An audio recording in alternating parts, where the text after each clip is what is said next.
Welcome to The Growth Kit, a podcast where science and actionable advice intersect to help you live a better life. 21 caffeine myths, heart health, dehydration, lethal doses, and more.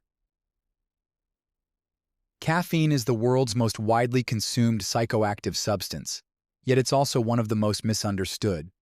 From its effects on heart health to myths about dehydration and the elusive lethal dose, misconceptions about caffeine are widespread.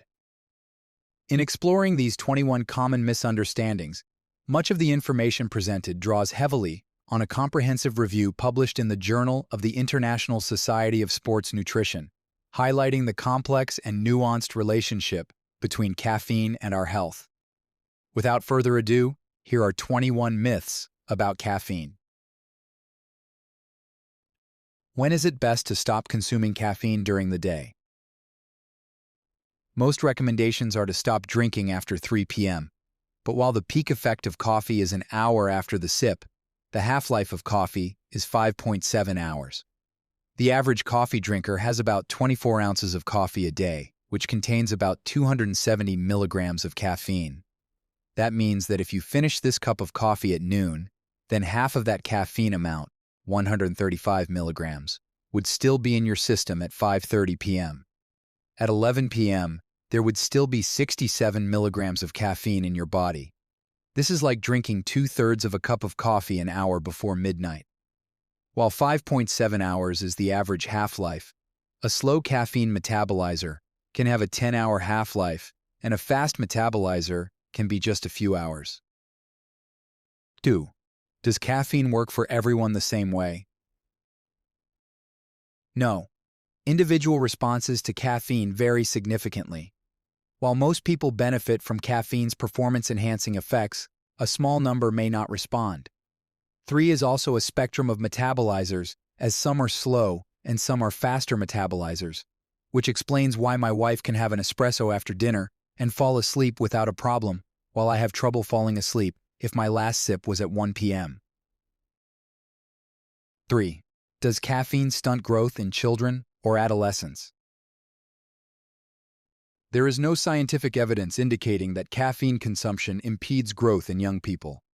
Concerns about caffeine affecting calcium absorption have been largely dispelled, as current research shows that moderate caffeine intake does not significantly alter bone health or growth patterns. 4. Does delaying caffeine intake after waking, less than 1.5 hours, prevent an afternoon energy drop? There is no evidence that delaying caffeine consumption after waking prevents or reduces the likelihood of an afternoon energy slump. The afternoon crash is more related to overall sleep quality and daily energy patterns rather than the timing of caffeine intake. 5. Does decaffeinated coffee contain no caffeine at all? Decaffeinated coffee still contains a small amount of caffeine, approximately 2 to 5 milligrams per cup, compared to about 95 milligrams in regular coffee. While this amount is relatively low, it contributes to the overall daily caffeine intake and can be significant for those highly sensitive to caffeine. 6. Does caffeine help with weight loss and fat reduction? There's no consistency within the literature to support this. Since weight loss is so complex and relies on many things working congruently together, it's difficult to study. 7. Should pregnant women avoid caffeine entirely? Most research indicates that high caffeine intake during pregnancy is linked to negative outcomes, such as miscarriage and low birth weight. Pregnant women are advised to limit their caffeine intake and seek specific guidance from their healthcare providers. 8. Can caffeine affect mental health or depression? Moderate caffeine intake might temporarily improve mood and alleviate some depressive symptoms, but excessive consumption can worsen anxiety, disrupt sleep, and lead to other negative mental health effects. Is caffeine harmful for those with anxiety? For some individuals, especially those consuming high doses, caffeine can worsen anxiety symptoms. The effects vary greatly between individuals. Some may tolerate caffeine well, while those with anxiety disorders might find it beneficial to reduce or avoid caffeine altogether to manage their symptoms more effectively. 10. Does caffeine enhance cognitive function effectively? Caffeine is known for temporarily boosting alertness and cognitive performance. Although it can improve focus and reduce fatigue in the short term, its effects are temporary, and over-reliance on caffeine can result in reduced effectiveness and potential dependency. 11. Does caffeine contribute to heart problems? Caffeine's impact on cardiovascular health is influenced by the amount consumed, duration of intake, and individual factors like metabolism. Moderate caffeine intake, often from coffee with known health benefits, does not show consistent evidence of adverse effects on heart health. According to research, current guidelines, such as those issued by the FDA, generally consider a daily caffeine intake of up to 400 milligrams as safe for most adults. Nevertheless, the need for personalized risk assessment cannot be overstated, especially among populations with pre-existing cardiovascular conditions or heightened susceptibility to other CNS stimulants and/or pre-existing, but otherwise unknown, CVD. 12. Does caffeine dehydrate you when you're at rest? Consuming around 250 to 300 milligrams or 3 milligrams per kilogram, considered moderate caffeine intake, does not significantly affect hydration levels in people who consume caffeine regularly. However, consuming over 500 milligrams or 6 milligrams per kilogram might temporarily increase urine output. 13. Does caffeine lead to a loss of bone mineral density? The research isn't clear on this. What has been found is that drinking up to 4 cups of coffee daily, about 400 milligrams of caffeine, might raise concerns about bone density and fracture risk, especially in women. 14. Does caffeine dehydrate you during exercise? Not really. While caffeine is an effective performance enhancer, dehydration issues are more likely related to overall fluid management rather than caffeine intake alone, although factors like sweat rate and genetics also play a role. 15. Can caffeine cause high blood pressure? Caffeine can cause a short-term rise in blood pressure, especially in individuals not accustomed to regular caffeine consumption. However, there is no consistent evidence that moderate caffeine intake is linked to long-term hypertension or an increased risk of cardiovascular diseases in healthy individuals. 16. Does caffeine consumption affect fertility? Moderate caffeine intake is generally considered safe for most people, including those trying to conceive.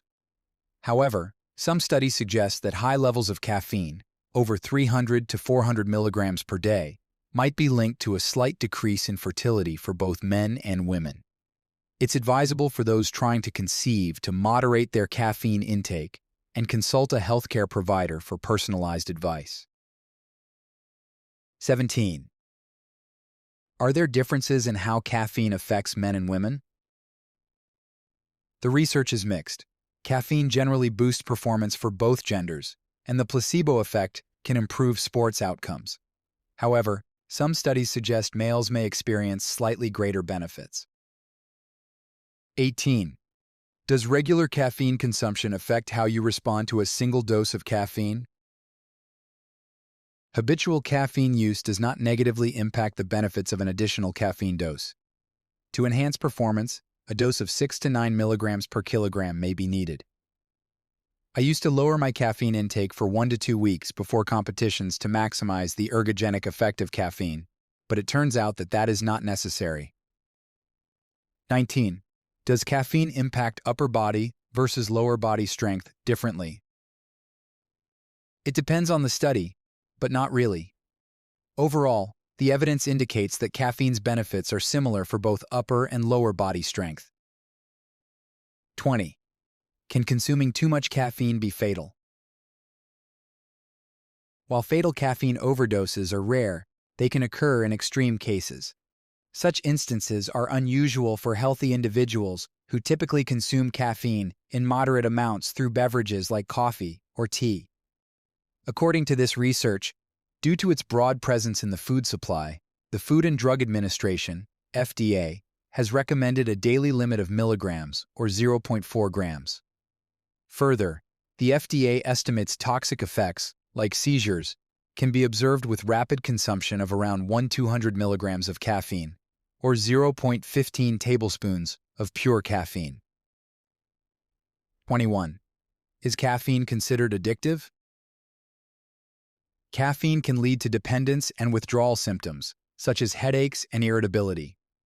Although some consider it addictive, it does not fully meet the criteria for substance use disorder, and its addictive potential is distinct from that of more severe addictive substances. Thanks for tuning into the Growth Kit podcast. If you enjoyed this episode, please subscribe and leave a review. You can check out my website at mindbodydad.com and subscribe for more weekly insights sent to your inbox. You can also follow me on Instagram and Twitter at mindbodydad.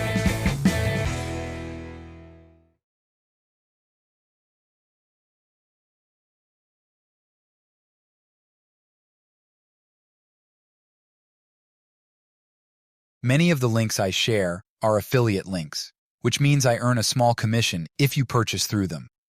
This doesn't affect the price you pay, but it helps support the podcast. In some cases, I may even be able to provide unique discounts for you. I only recommend products and resources that I genuinely believe in and use myself. My top priority is to provide practical ways to help you live better, and I wouldn't link to anything that doesn't align with that goal. Thanks for your support.